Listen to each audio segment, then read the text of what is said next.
Over there. The bluff.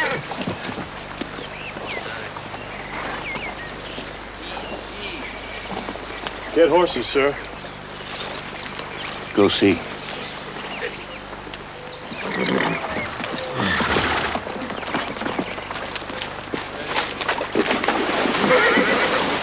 Riders coming in, sir!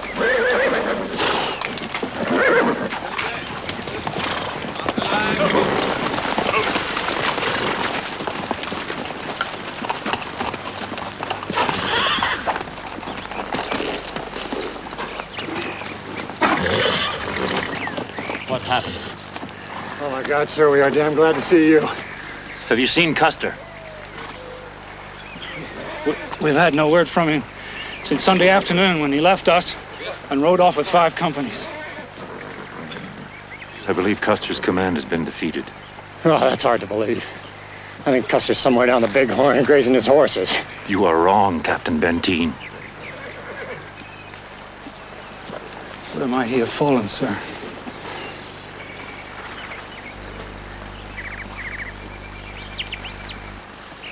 Permission to go, sir. Go.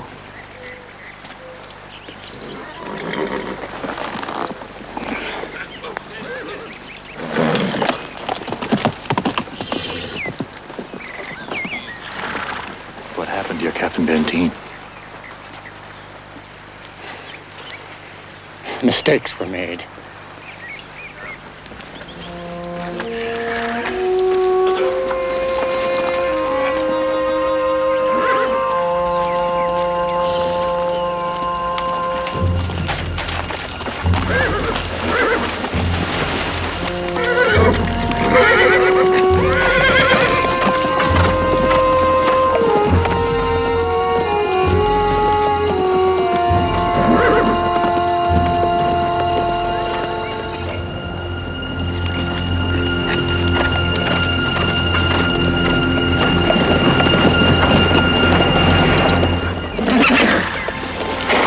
Oh, how white they look.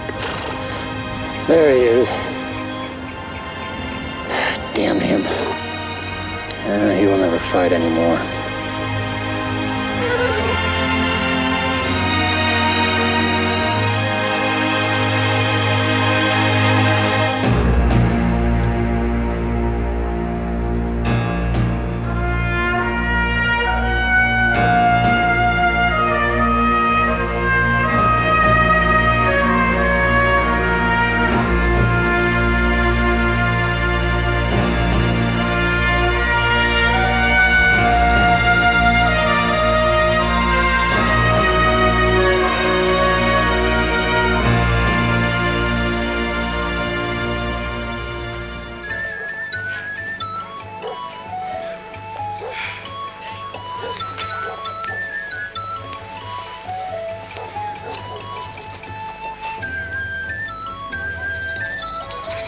I always called him by his baby name, Audie.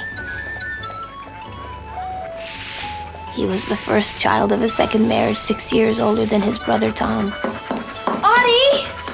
We must hurry! None of his brothers could pronounce Armstrong when they were boys, so they called him Audie. Audie, I'm going ahead without you. They will wait for me.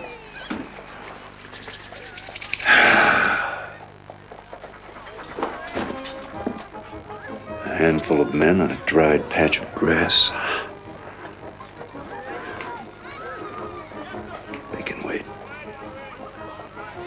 My name is Elizabeth Custer. You need a new uniform. I thought the 7th Cavalry would be receiving them by now. The world does not know that the 7th Cavalry even exists. Uniforms would be too much to hope for. My husband was a great hero of the Civil War. He was at Lee's surrender at Appomattox.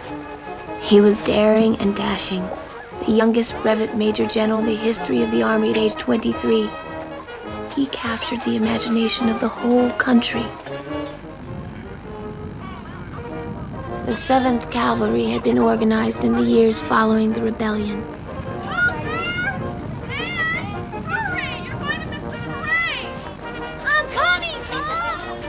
Homesteaders, the miners, and the Kansas Pacific Railroad all were moving America west. The regiment was formed to protect them from the Indians.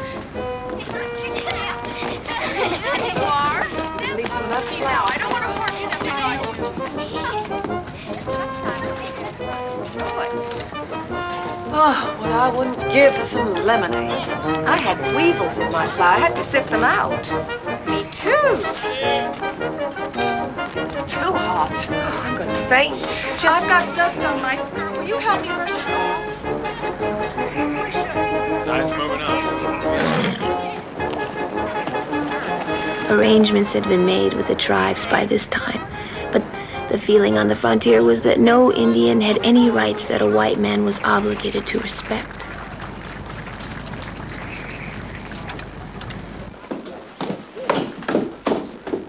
The general was not pleased at the time with his assignment. The plains were considered the great American desert.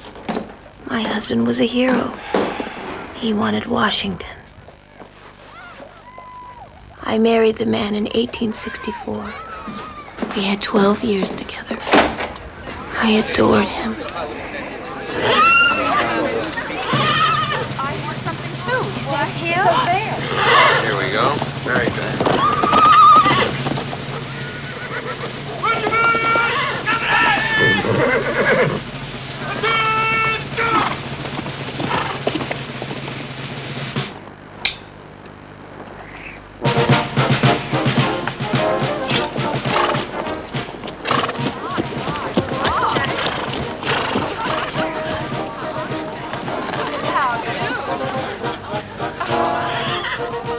I was very young the first time I saw him. He sat on his horse. He had a large nose, deep-set blue eyes, and light hair that was long and wavy.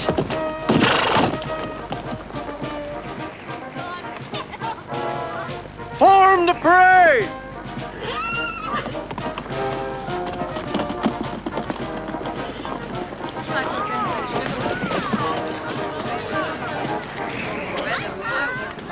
Don't they look grand? They do. In review! I admired him. All of the Cheyenne women talked of him as being a fine-looking man. Forward! Forward! Forward!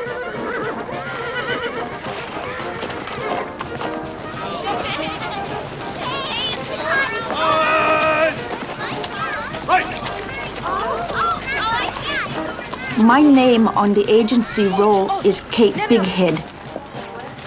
I was born when my people were in camp on the Geese River. I spent my childhood with the Southern Cheyenne.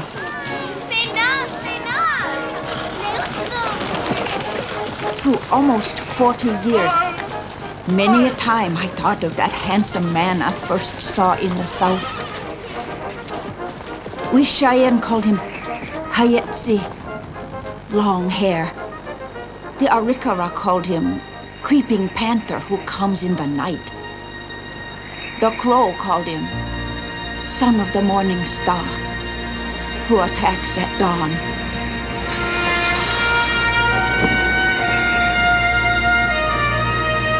I remember him.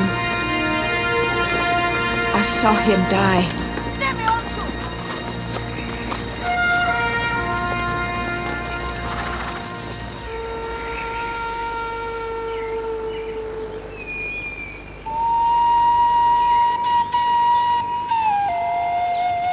He was called Curly as a child. In his 14th year, he watched helpless as soldiers killed one of his relatives for taking a cow. In his misery and confusion, he had a vision. A warrior rode out of the lake. He seemed to float on the ground while riding his horse. The warrior carried no scalps. His unbound hair hung below his waist, and he wore a smooth brown pebble behind one ear. The warrior's body had been decorated with hail spots. and a streak of lightning ran from his forehead to his chin.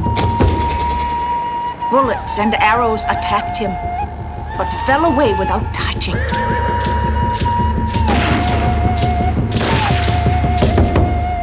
A storm broke, yet he passed through unharmed.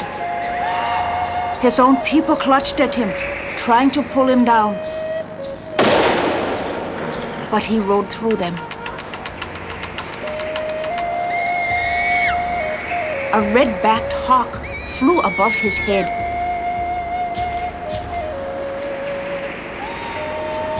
The vision faded.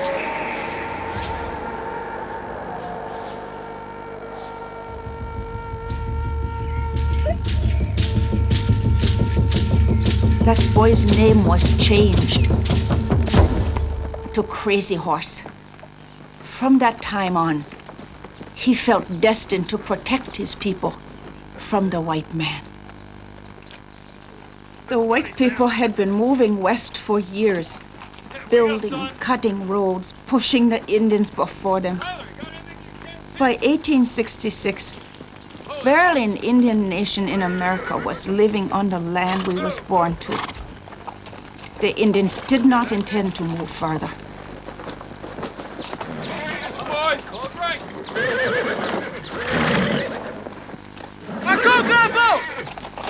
Stinking savages!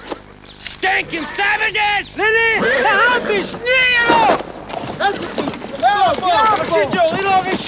Let's get those sons of bitches! Hold up! Stinking savages! We're not supposed to follow them!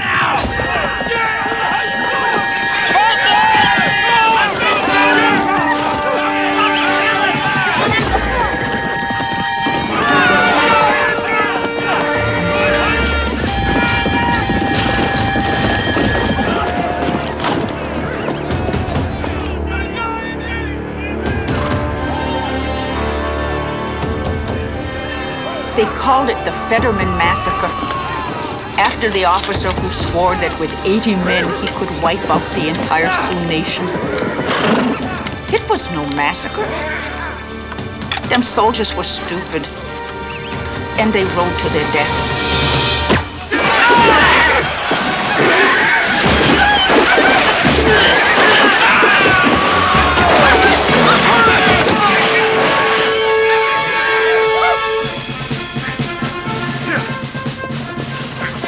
News of the Fetterman Massacre was carried east. It was said that heads were crumbled, brains were left to freeze on the rocks. Bitter feelings were awakened, and the government was implored to punish the Indians.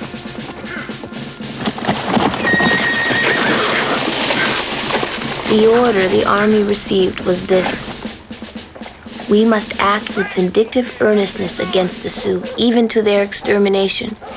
Men, women, and children. Colonel? General! Colonel Custer, sir! I'm awake. Hey, company! Saddle up! Forward!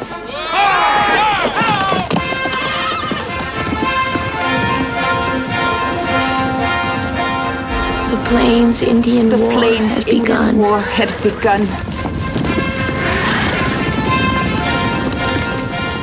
The war with the Indians for me would end 10 years later, on that hill they call Custer's Last Stand. They call it Custer's Last Stand, but it was not his. It would be our last stand.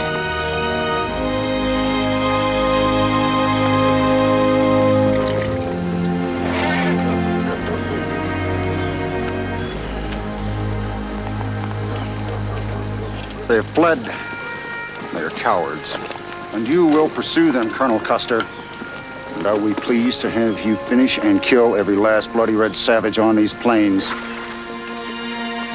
Yes, General.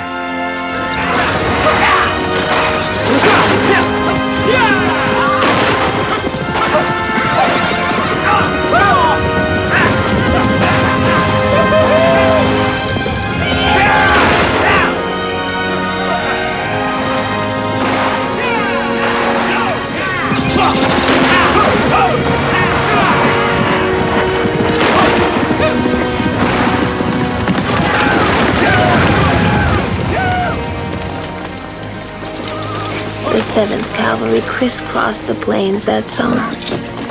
It was a new kind of war, fought in wide open, empty spaces against a complex enemy.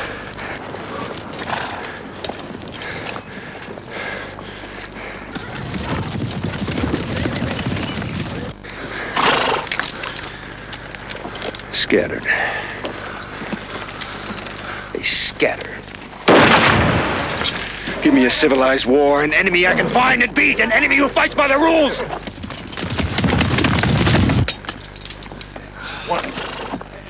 We'll carry on. Sir, the men have done 30 miles today. They can do more.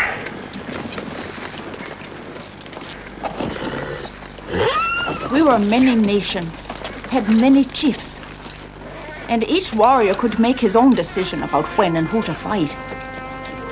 When we fought fiercely. When we fled, it was to avoid slaughter. We had been invaded.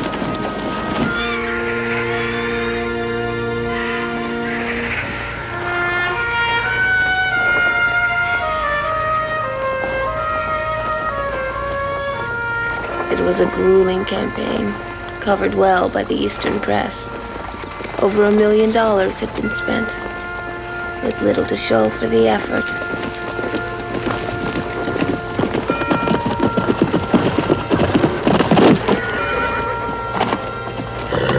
I believe we found the messenger sent from Fort Wallace. Lieutenant Kidder? What's left of him?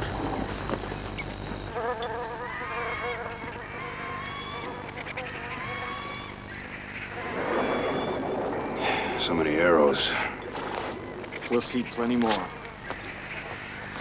Lieutenant Kidder was carrying orders. Cook! Sir. Look for papers. Yes, sir. Tom, ask the man from the New York Herald to come over.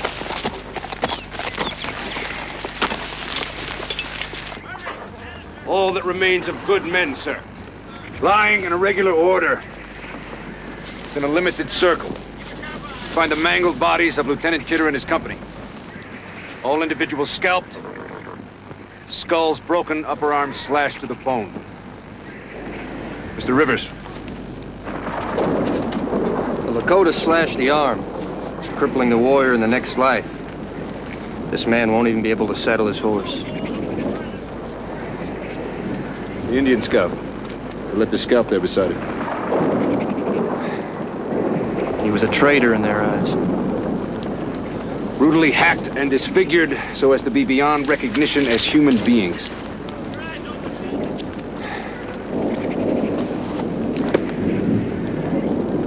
We shall bury them.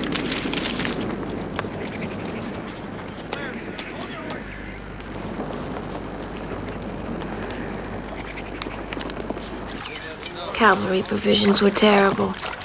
The men were eating rations left over from the Civil War. Soldiers suffered from inactivity, restlessness, scurvy, and cholera. My husband was a strict officer. Conditions demanded it. Deserters! Deserters!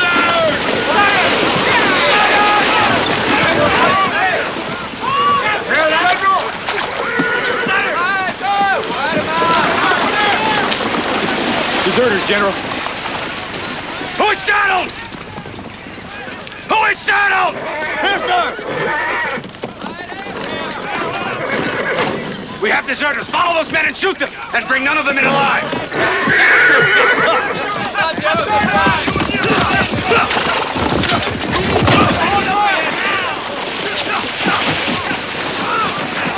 Send a supply wagon after them. Sound assembly. Yes, sir!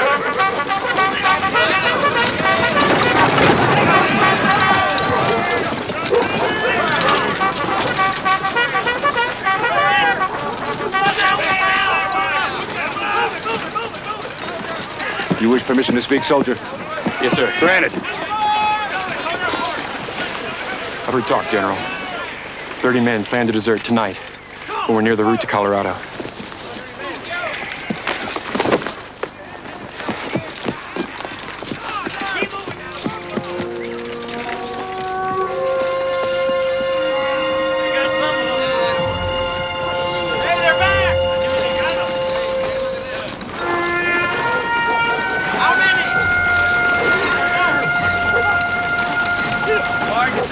again. Get him!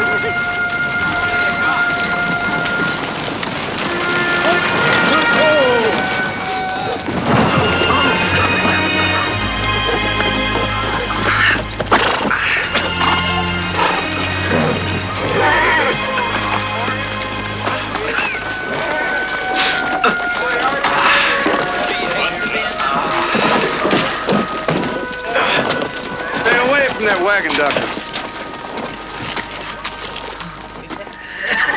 I have no sympathy with those men. They will receive no aid. Is this clear?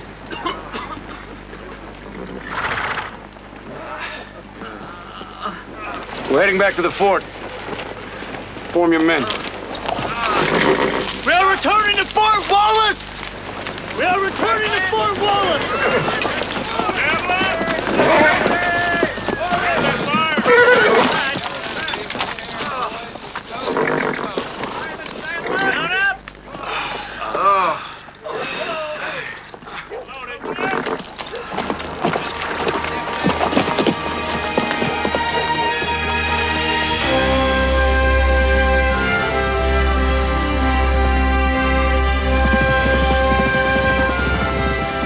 I was a frontier wife, and as a young woman, I admit nothing delighted me more than to be rescued by a gallant man.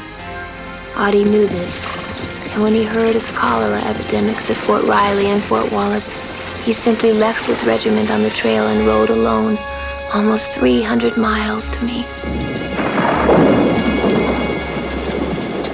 Perhaps it was unwise, but oh, it was gallant.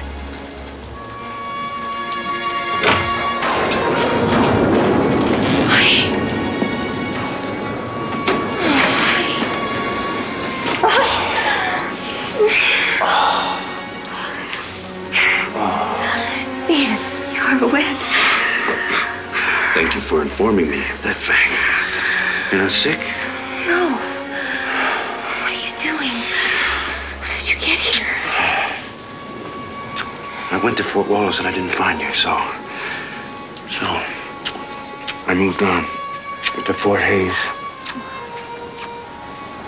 I had to leave a few men there to get on to Fort Harker. And still no wife. So I came alone. Oh. Your men? They can live without me for a time. And here I am. The beautiful Fort Riley.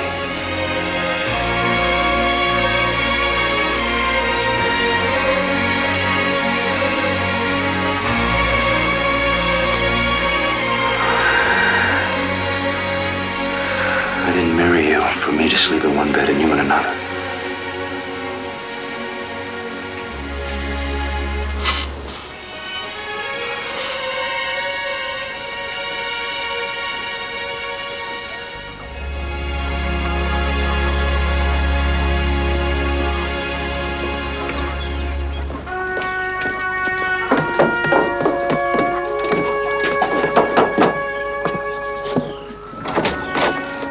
Lieutenant Colonel George Armstrong Custer. Yes. Sir, you're under arrest. You may proceed, sir. Dr. I.T. Coates.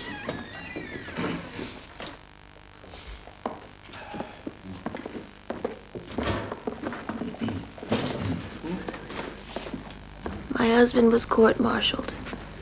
He was made the martyr for an unsuccessful Indian campaign.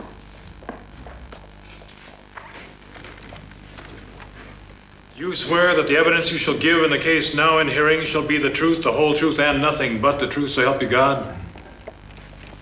I do. Very well. Dr. Coates, when you saw the deserters, did you give them any medical attention? No, sir. For what reason did you not? As I was going to it, General Custer said to me not to go near those men at that time. I stood, of course. I obeyed his orders. How long were those men in the wagon before you gave them medical attention? I suppose 2 hours.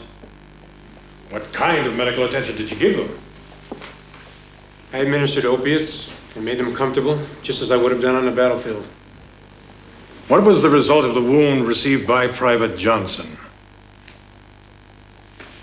That wound was fatal. It resulted in death.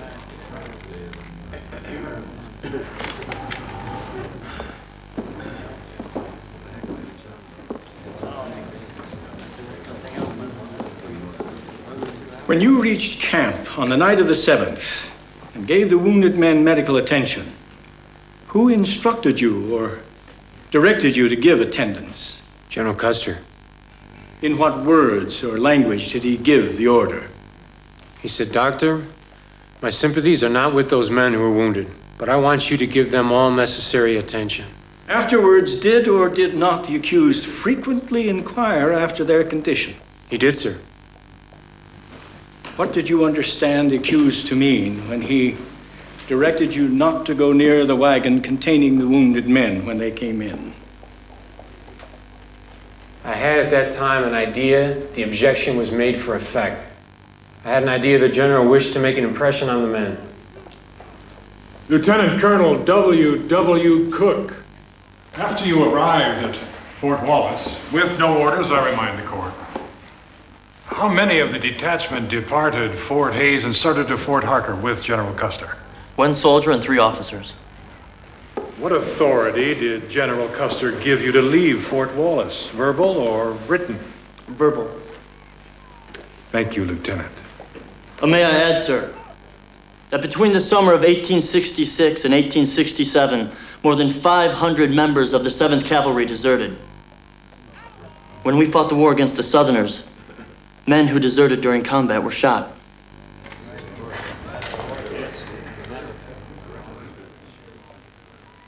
It was a buffalo hunt. The dismounted deserters were shot down while begging for their lives.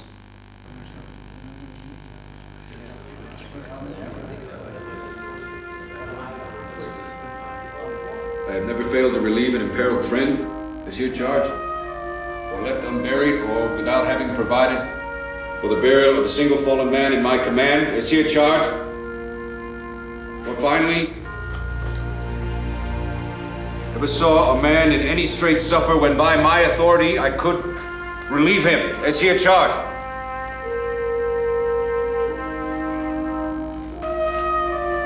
I ask you, at your hands, gentlemen, in the name of justice, a finding of acquittal of all these charges and specifications.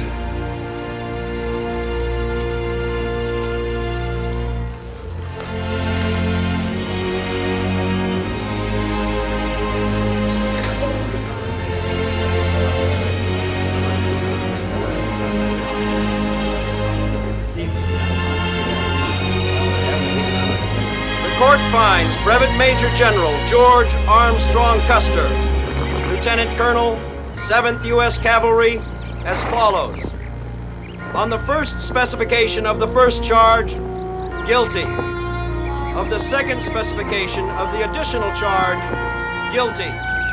The general was found guilty of mistreating captured deserters and of being absent from his command without authorization.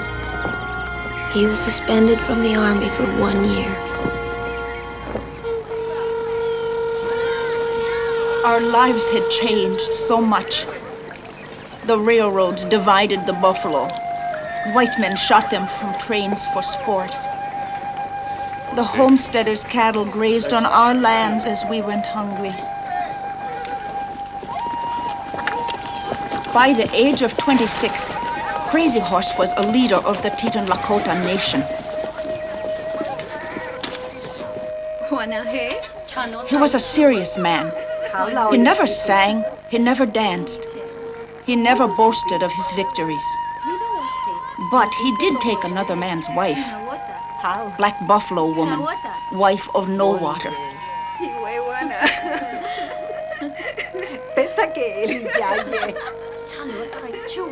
You see, a Lakota woman was free to choose another husband. But No Water was a jealous man.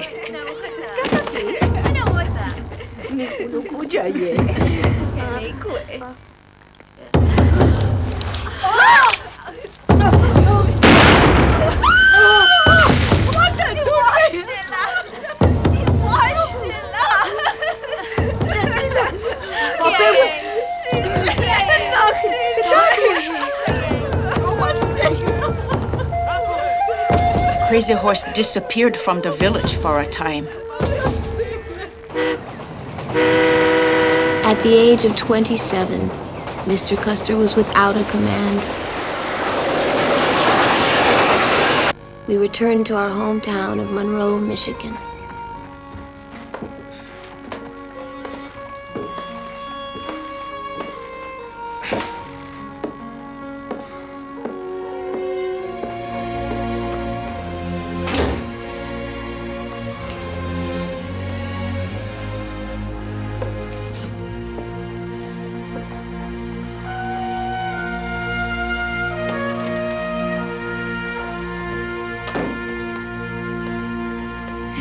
It's cool here.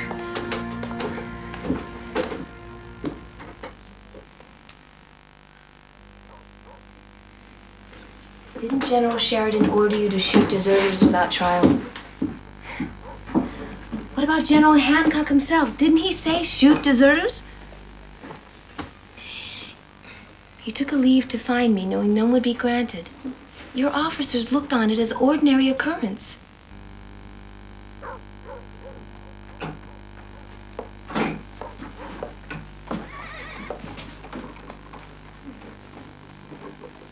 You did it because we are determined not to live apart again. And now we have time. We have 1 year with no pay. We'll survive, General. Colonel, the war has been over a long time, and I am really only a colonel. A dishonored one.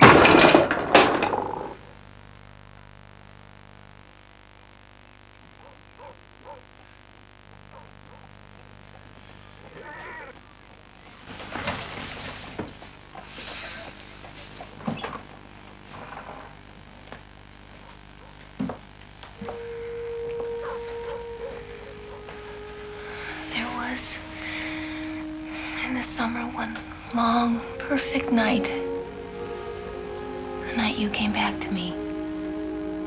It is mine.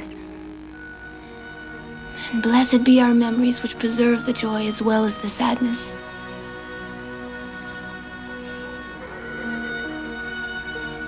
It is mine. For time and eternity.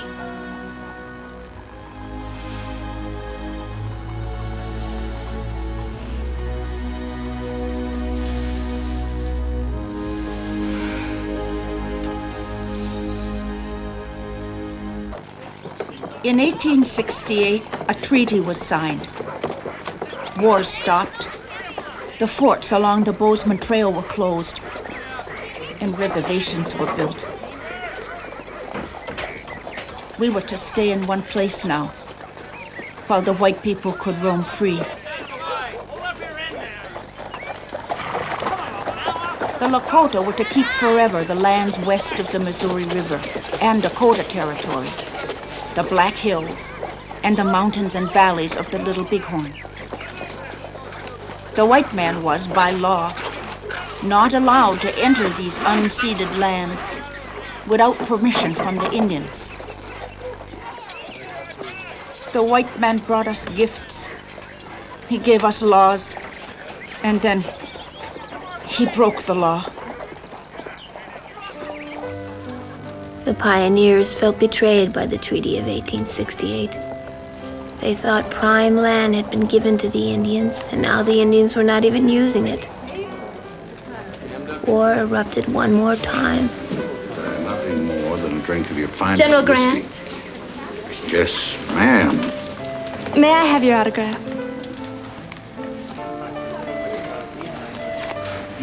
Custer. Here you are, sir. My daddy says you're going to be president soon. Your daddy is a wise man. Are you little Phil Sheridan? Yes. May I have your autograph too? You might also want the autograph of this gentleman, General William Tecumseh Sherman, the hero of Atlanta. Do any of you know General Custer? We are proud to know him, miss. My daddy says he is a brave Indian fighter and the Army should cherish him. Your daddy is a wise man. Thank you. I love the peacock. I do not understand him. Lord help me, I do not understand his popularity. The youngest Civil War general, brave Indian fighter. Half of his men were killed during battle in the South. And he barely sustained a wound. He was reckless, impulsive, dramatic, indefatigable, vain.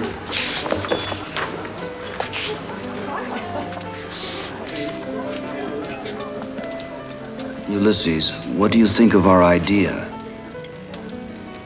The Eastern press will devour us. The Bureau of Indian Affairs over the Department of the Interior has failed. We simply can no longer think of the Indian tribes as independent nations. They have to become citizens, individually responsible to the U.S. law.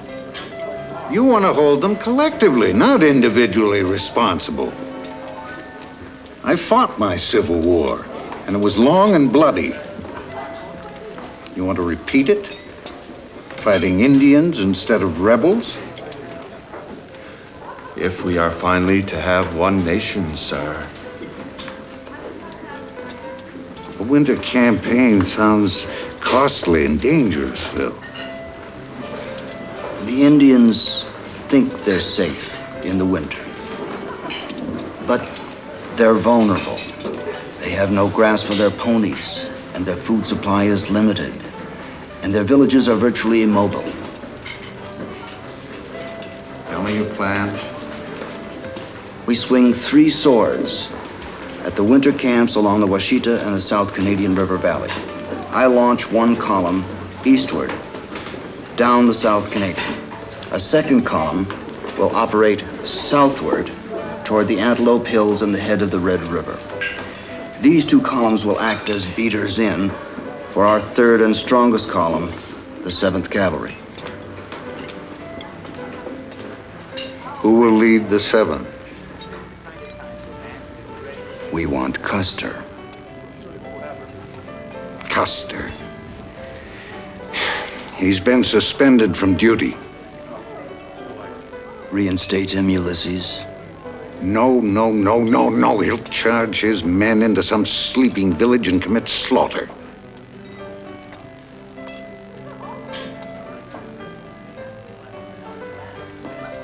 I have always known you as a man who didn't turn back or stop until the thing intended was accomplished.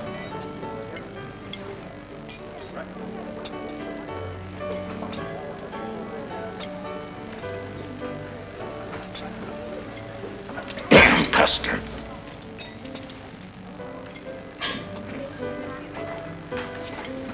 It's your decision.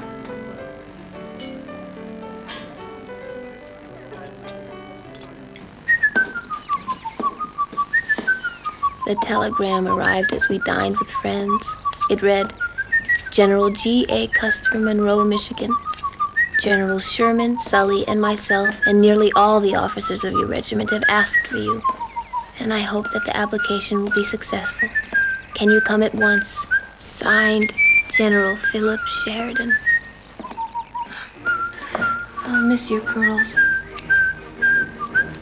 I have been reprimanded, and now I return a humble man. I need a victory. Ollie! The train will not wait for you. I'll have you with me before long. I will come when the 7th Cavalry has had its victory.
Hit anything, Tom?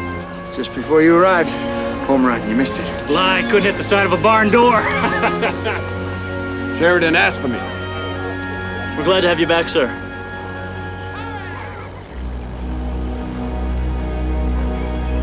Sherman and Sheridan both. They asked that I return.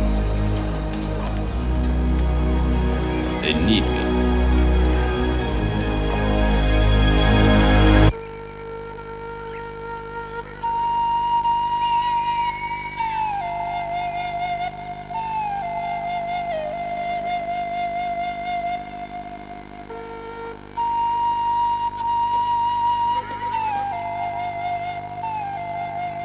The U.S. said it wanted peace. We were given lands. We were to have them for as long as the buffalo roams. When the buffalo was gone, we were to give up our ways and begin to live like the white men. Chief Red Cloud told us how the white men lived. You must put away the wisdom of your fathers, he said. You must lay up food and forget the hungry. When your house is built, your storeroom filled, look for a neighbor and seize all he has.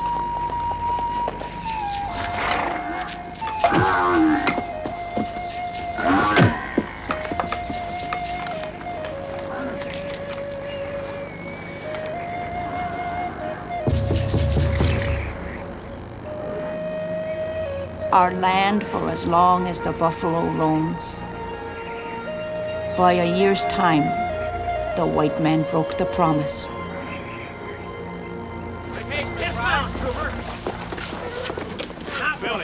Orders from General Sully, sir. Is that all, sir? Yes, sir. At ease.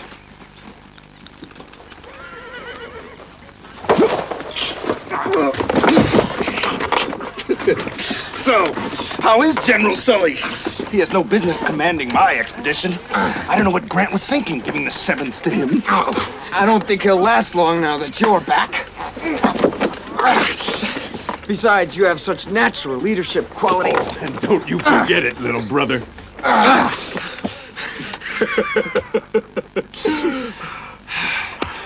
Think you should have been the general?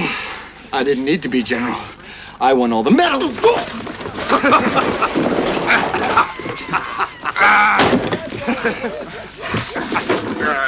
I understand that you've been under arrest a few times. It's drinking. You promised Libby. I'll be better now that you're back.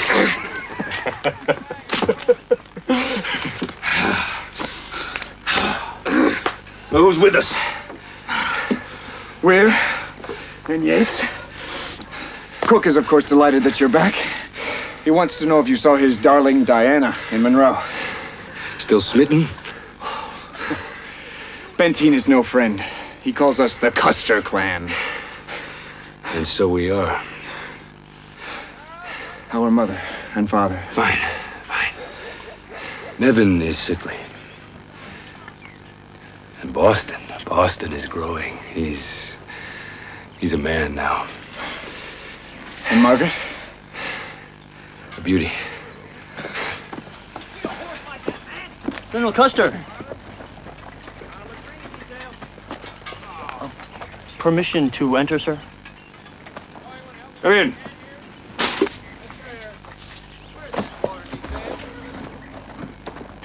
Gentlemen, the 7th Cavalry is a disgrace. The men are depleted and demoralized. And it will be our job to bring them back to fighting condition. Lieutenant Cook, I want 3 columns sent out in search of Indian encampments. When, sir? Tonight. By the end of the week, we shall all of us march to the Medicine Lodge Creek and return here. Maybe then we will be prepared for the duty that awaits us. Are these General Sully's orders, sir? They will be. Captain Weir! Yes, sir. You will collect all the men's horses and divide them according to color. I want each company on its own color horse. It will be an impressive sight. Napoleon did it. Yes, sir. Cook! Can the band play Gary Owen? No, sir. I want to hear it by tomorrow night. Yes, sir.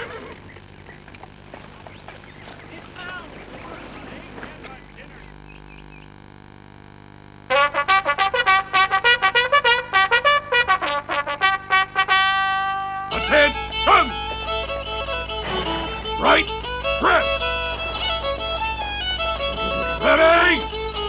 Front! 1, 2, 3, 4, 5, 6, 7, 8! Eyes! Right!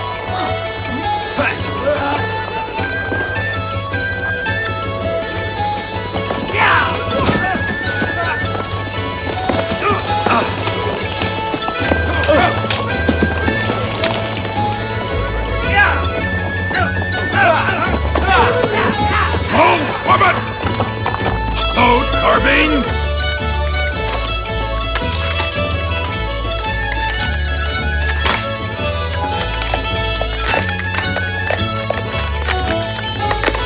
Right shoulder, hip! Arms, forward!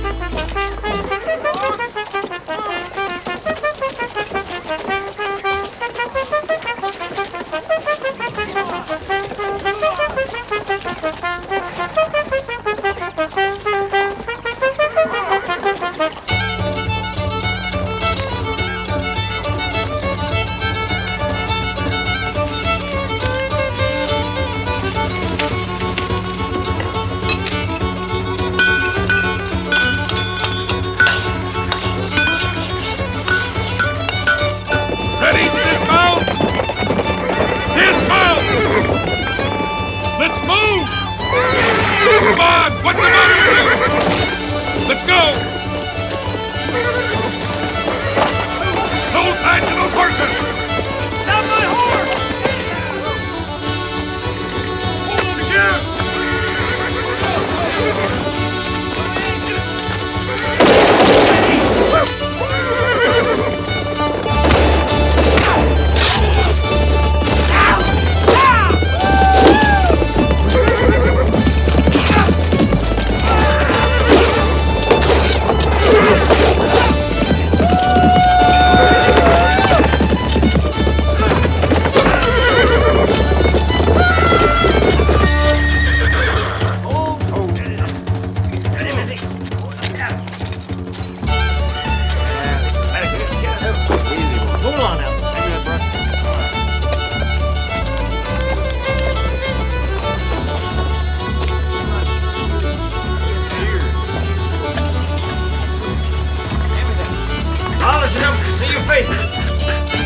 More oil, soldier. You call that clean? I hope so. Keep working. Sharp, put your back into it. Mount!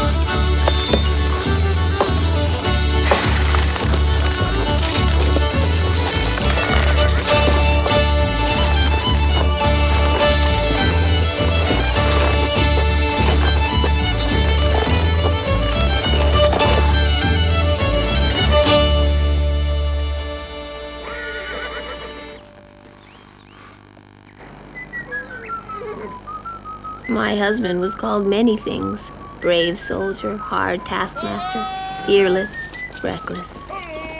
He was all of those things, and his men were proud to follow in his charge. The 7th Cavalry longed for a war record of its own. The regiment moved deeper into uncharted territory.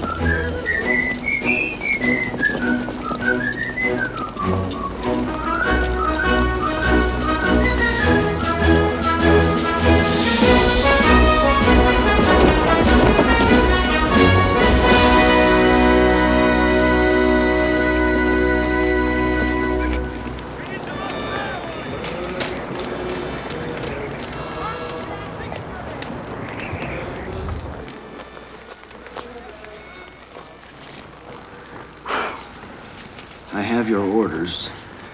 Shall I read them to you?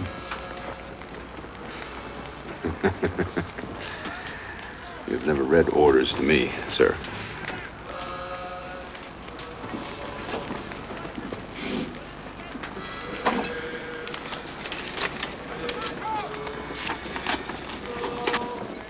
If you wish, for the record.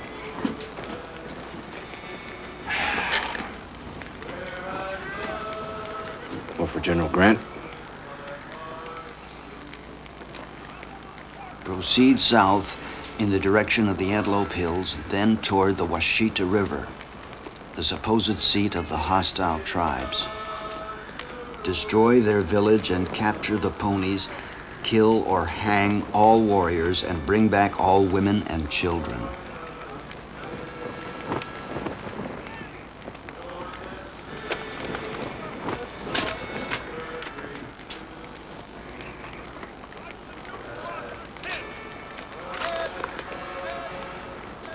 Yes, sir. The winter of 1868. The Cheyenne camped on the Washita River. Oh my, it was a beautiful place.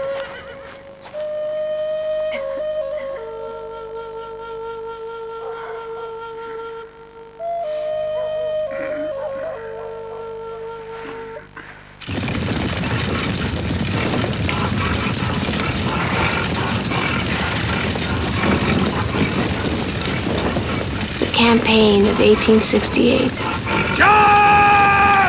My husband had waited for his victory. He was ready.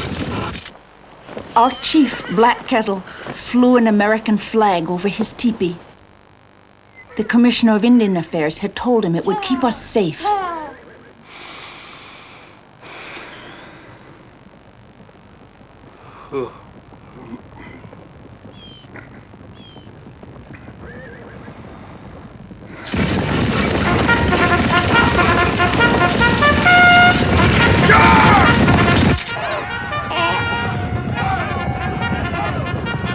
The sound of music woke me up.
Well worth the victory, don't you think, soldier? What should we do about Major Elliott, sir? He rode off with 15 men. Has not been seen since. That's unfortunate. But we have Indians approaching, and I intend to save my wounded.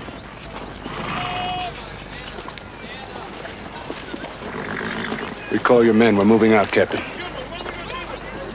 We're deserting, Major Elliott? Recall your men!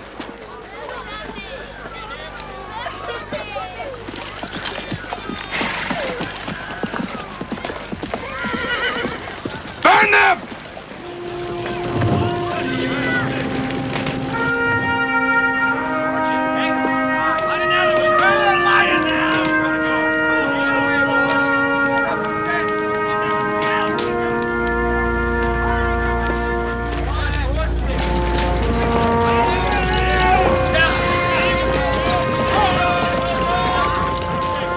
Washita was a great victory for my husband.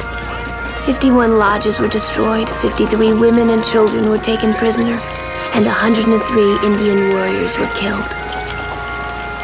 11 of our warriors died, and we remember their names. The rest of our dead were women and children.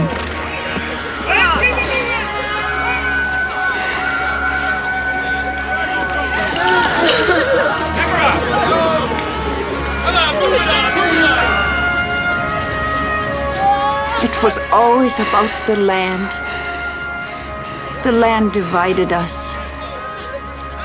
We both wanted it.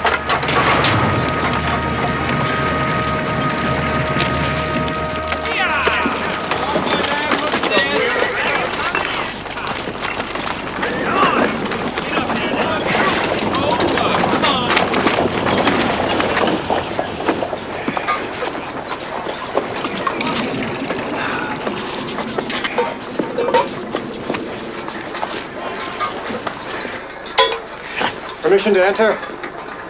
Enter.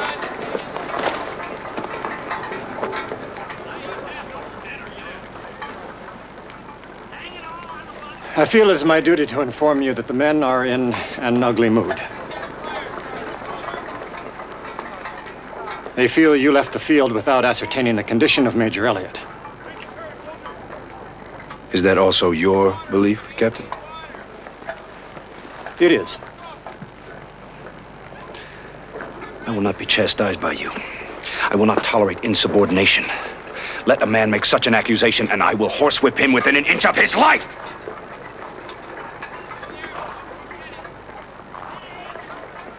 You're dismissed!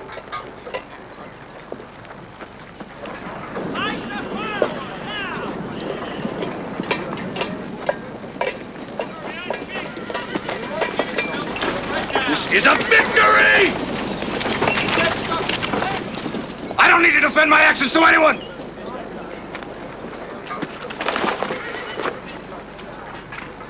You need defend them to me, sir. I will see you again, Mr. Benteen.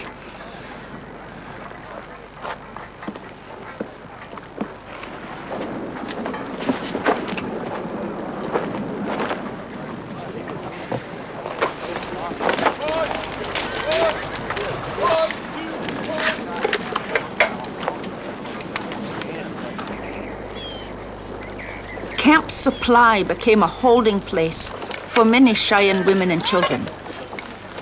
Miotzi was my cousin. She was captured by the soldiers.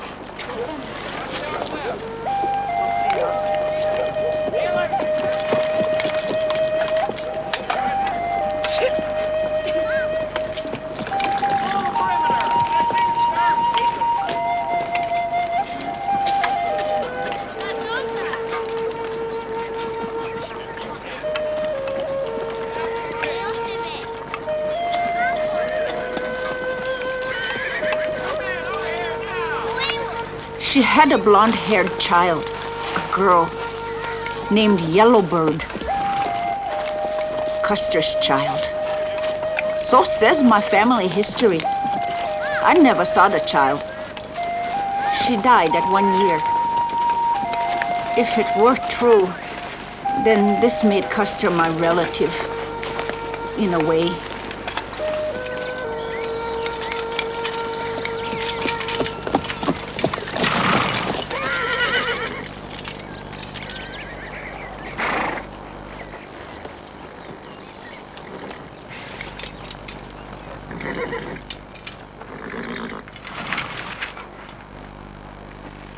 We talk.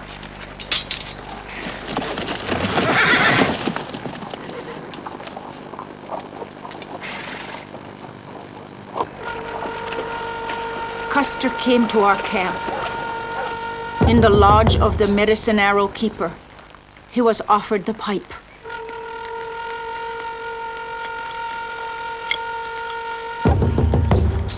I come for peace. I do not come for war. The white man wants to live in peace with the Cheyenne. We have learned that you have white captives. I wish the chief to return the women.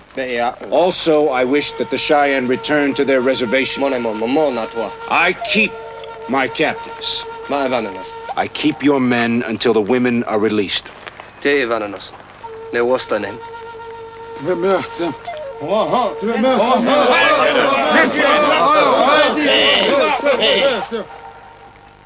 Nestes. Nestes. Miha. Whoa. He says that if you break this peace with the Cheyenne and you follow them, you and all your soldiers will be killed.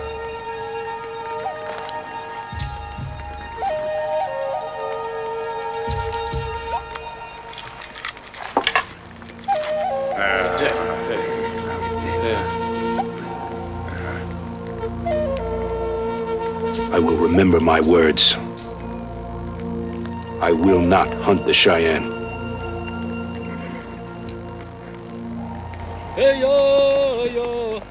And so it was agreed. Custer held 3 of our chiefs captive.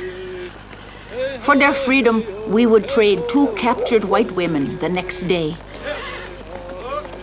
In those times, a white woman was told that it was better to kill herself than be taken captive by us. Our warriors felt the same.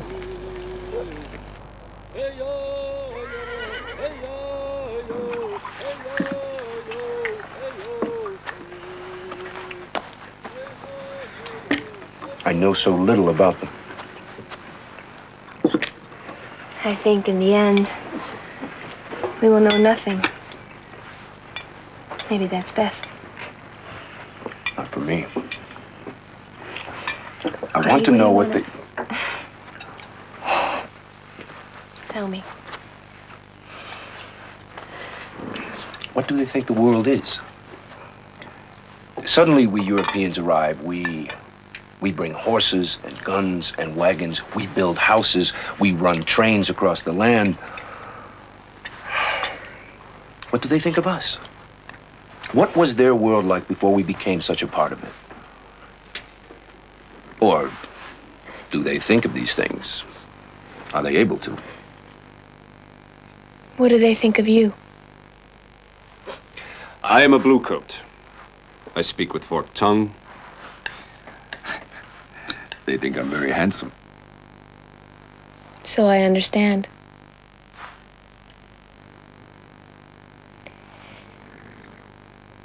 And what do you think of them? Are they beautiful?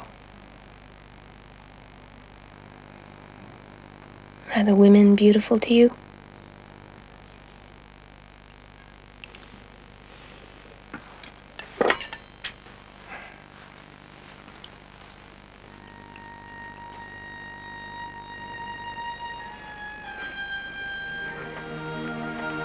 You are the most beautiful woman in the world. And I know a lot about the world.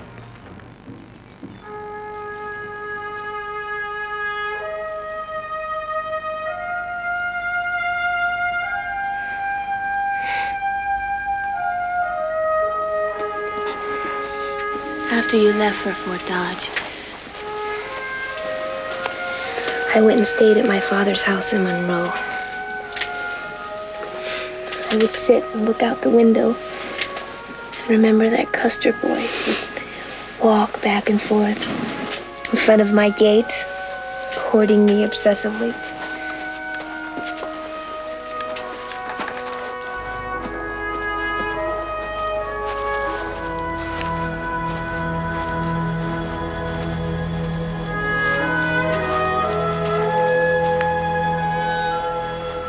I remember that Custer boy. fresh out of West Point. Dead drunk. Horribly drunk. Stood outside your gate and hollered your name. Till my brothers came and dragged me away. Shameful. I haven't had a drink since. No. It was shameful how you wooed me. I was meant to do it. And there is nothing I am meant to do that I will not attempt, even if it's... If what?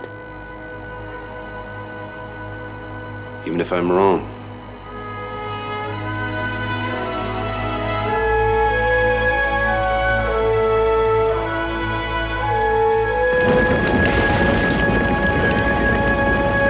We lit the prairie on fire.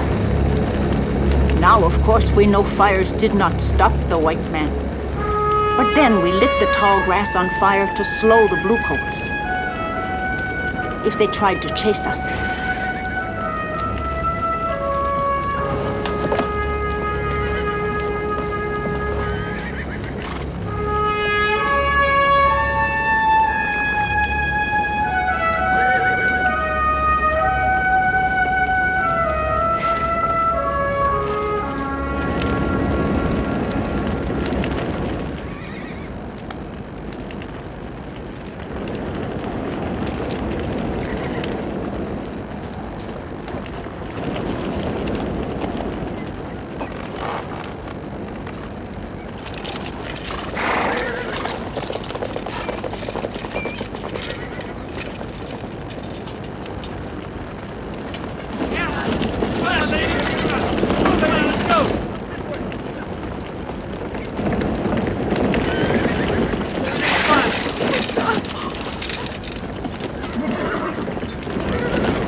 Untie them. Tell them they can go. Tell them that when the Cheyenne return to the reservation, then they will be free men.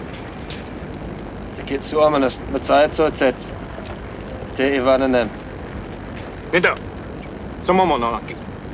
Okisnasti. Stomo wetome. What did he say? He says they are free men now.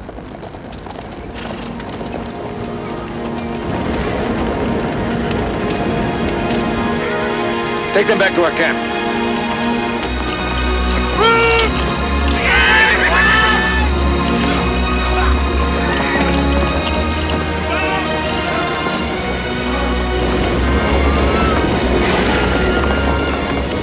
The white captives were returned. Our chiefs were not returned. They were killed by the bluecoats. We moved west. Now we grew closer to our friends, the Lakota.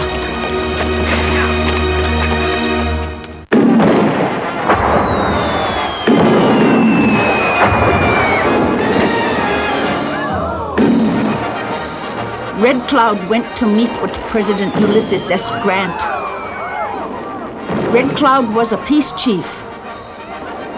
He had opposed the white man, but now something had changed in him. He had seen the cities, the machines, the number of people. He saw the inevitability of the white man.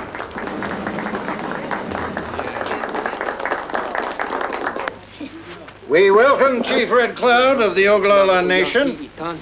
He came here to witness the ways of our people. We invite him to hear our words and recognize the sincerity of our promises. No. Oh, sit.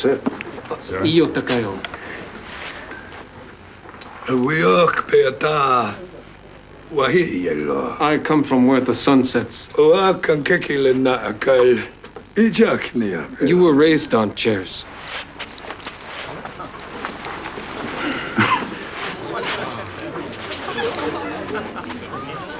Wiok beata tokel makechi hechelel emagindelo. I want to sit as I sit where the sun sets. 동가시라 야비키 여기야가요.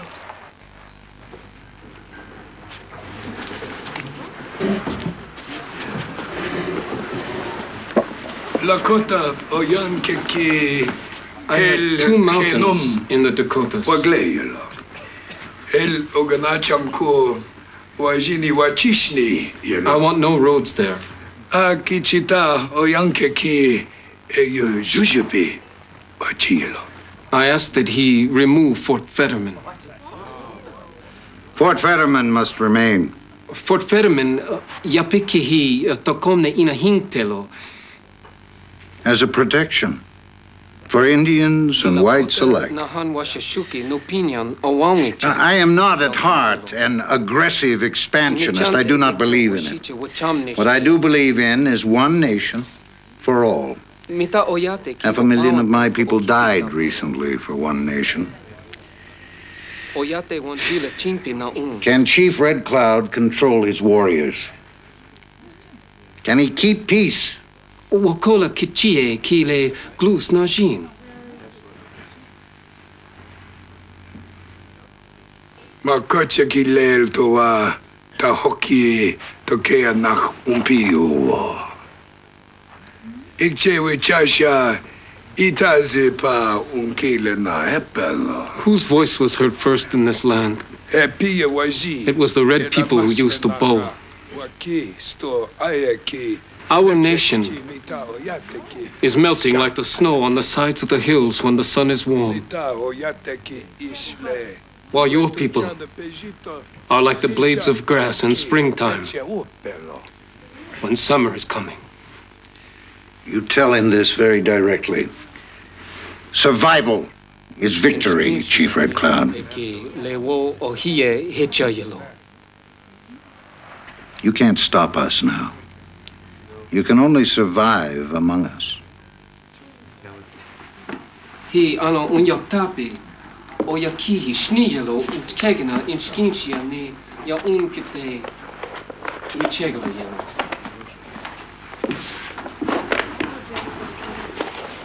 This is your land. Lama koche kinetawa yelo.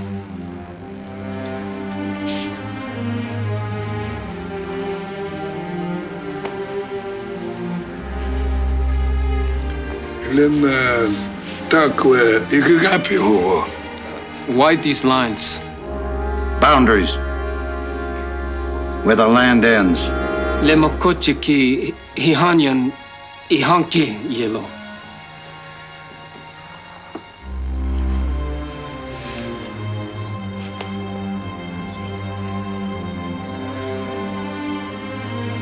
Onewa kunkapelo. It is lies. What did he say?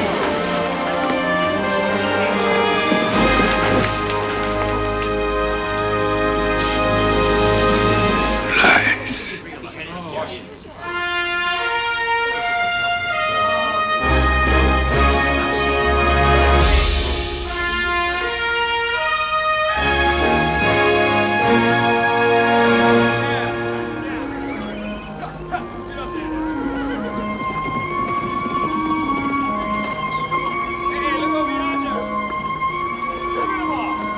The Americans invaded our sacred Black Hills.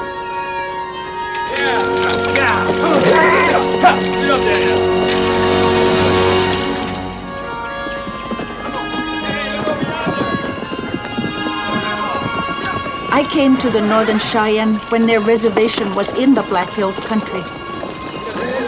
But white men found gold there, so the Indians had to move out.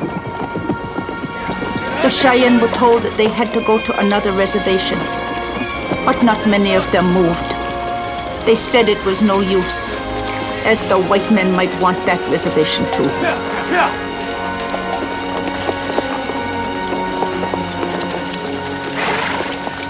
The army did not invade the Black Hills. They went in to try to stop the flow of settlers. Back east, the banking houses failed. The stock market crashed. Farm prices plummeted during the worst grasshopper plague in history. 20% of the city's labor forces were unemployed. Nice talk. There were more people in jail than any other time in the history of the nation. Homeless tramps roamed the country. The nation needed expansion to the west.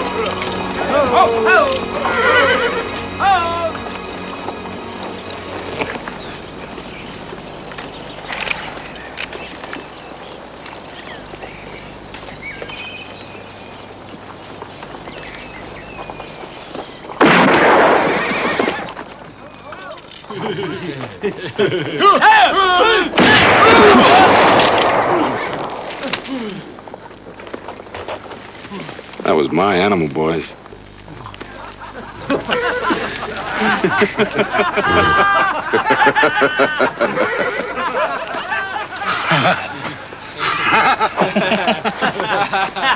What? Big, brave man. Shoot! Shoot! Not brave for you. Braver just to reach out, touch an enemy, count coup.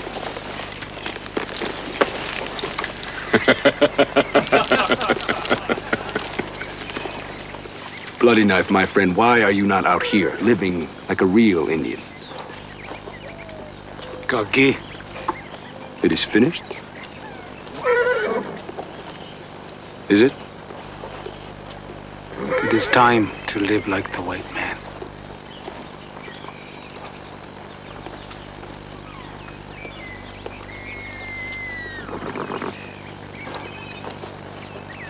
Progress.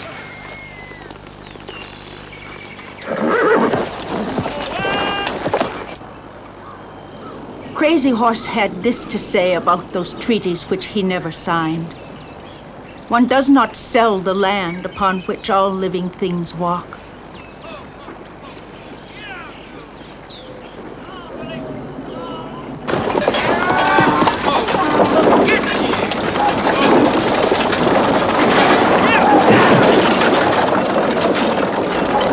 Home, you!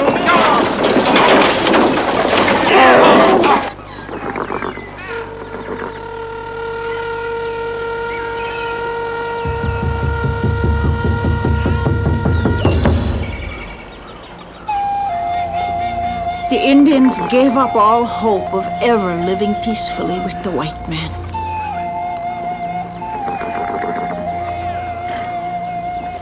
President Grant found himself caught on the horns of a dilemma. Prospectors and settlers clamored for protection as they moved into the Black Hills. The tide was deep, the migration inevitable. They will not cede the Black Hills territory. But they have broken the treaty themselves by attacking the settlers. Trespassers! In our minds, sir, they started it. So we issue an ultimatum. All Indians must report to their agencies by January 31st, 1876, or be considered hostile.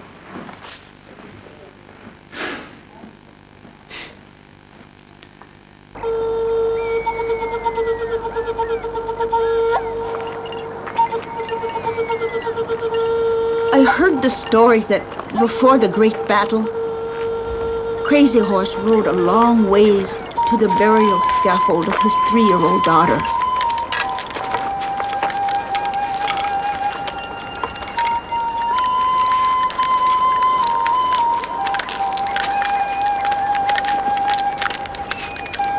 She had died of cholera. One more gift from the white man.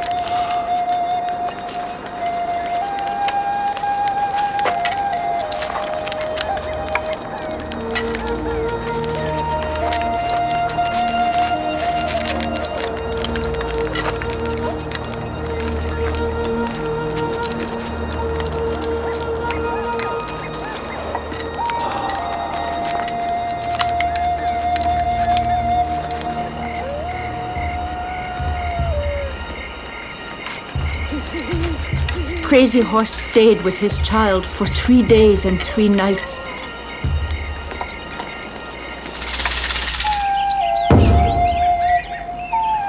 And when the 3 days were done, he painted red lightning on his face. and white hailstones on his body, and he tied a brown pebble behind his ear. For this, the warrior in his vision had told him to do.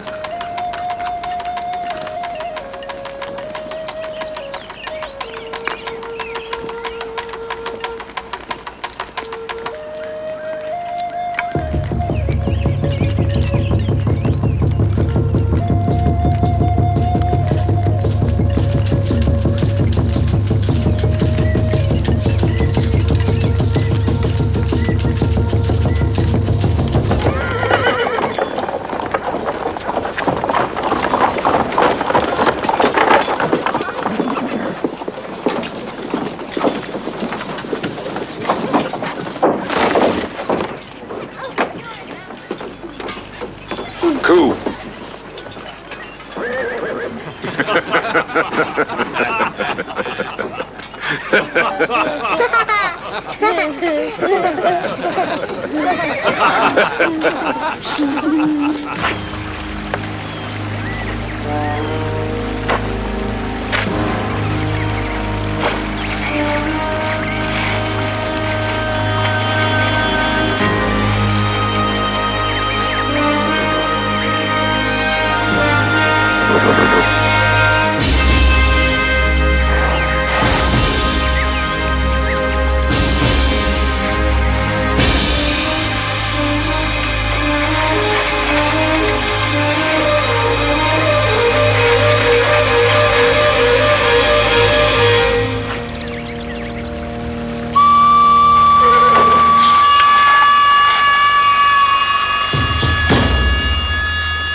All Indians must report to their agencies by January 31st. If this request is not complied with, if the Indians do not come in, the Commission of Indian Affairs will turn the problem of the hostiles over to the War Department, who will initiate a campaign aimed at containing the hostiles and returning them to the reservation and to the jurisdiction of the United States of America. And then we're all sons of bitches. Military operations may be commenced whenever, in the opinion of the War Department, such action becomes necessary. And sometime this winter, it will become necessary. Agreed. We've been killing Indians for hundreds of years. Let's get the business over with. I want Custer to head the expedition. We need one great bloody battle. He'll guarantee one.